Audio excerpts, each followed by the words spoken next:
نزانی تۆ نزانی لە دەردی دڵ نزانی خۆ تۆ پەیمانت گەندە نەکێشی پەشیمانی. هنرمند داریال خیر به بوین تیوی از بجم بجاره یکی از سردانه بوین تیوی که مرم سردانات بوین تیوی چه بود؟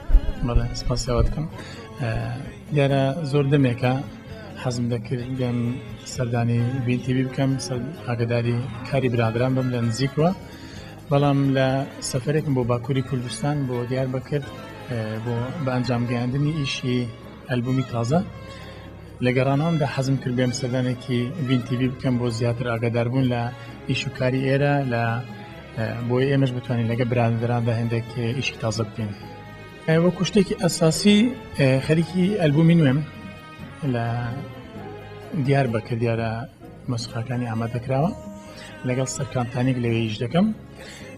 لە دەرەوەی ئەوەش ئێستا سەرخاڵی کلیپێکم بەر لەوەی کەسی لێکە بڵاو بێتەوە دیارە سترانەکەیە کە لە دەروێ ئەو ئەلبومەیە خازم بە کلیپ بکەم.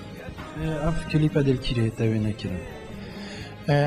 از باور کم لدوه کم ده چکین لگل گروپی بوین تیوی لگل ودا گروپ دستک چکین و کلیپک درست کن لره کلیپک لسر زیادتر پیوندی با روشلاتی کردستانه با مهاباد و سنو او شارانه روشلاتی کردستانه بلام یم تامی کی ایرشی پیدا دین زیادتر لیره لدوه که کلیپ دکن از زیادتر حس دکم ئەو ستایلە بەکاربێنم کە ئەکتەری کۆمیدی کە خەڵکانی تر لە دەرەوەی ئیشی کلیپدا لە دەرەوەی ئیشی گۆرانیدا من بەکاریان بێنم لەگەڵ خۆمدا هەم بۆی کە زەوقێکی خۆشتر بە بینەر بدات یعنی احساسێکی جوانتر بێت و هەموو خزمەتێکیش بێن بتوانین بە هونەرمەندانی شانۆکار بکەین یان ئەوانەی لە بواری تردا ئیش دەکەن. وەڵا سیدیەوە دیارە ساڵێک ئاز لەسەر شۆڵ دەکەم لە 15 تراک پێکاتەوە هەموو شتێکمان تەواو کردو بە غێری میکس لەو مانگەدا ئینشاڵڵا لە هەتا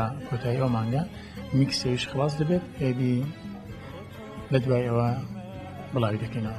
دیارە بۆ ئیشی ئەو سیدیە کە لە 15 تراک پێکاتووە هەوڵم داوە لە هەجەیە کوردیەکانی تێدا بێت زیاتر و زمانی یۆنانی کە گۆرانێکم بە زمانی یۆنانی وتووە و پارچەیەک گۆرانی عەرەبی تێدایە.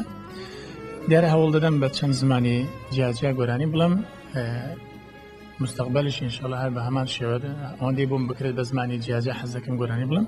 سیدیەکە دەوڵەمەندتر دەبێت جوانتر دەبێت باوەڕ دەکەم کە لەلای خەڵک زیاتر جێگەی ڕەزامەندی دەبێت. زۆر سوپاسی بەرنامەی فۆکس دەکەم کارمەندانی بوین تیوی ئینشاڵڵا لەو ماوەیەدا بە کلیپێکی جوان بە کۆمەڵێک تراکی خۆش لە سیدیەکەم دەدێمەوە خزمەتتان.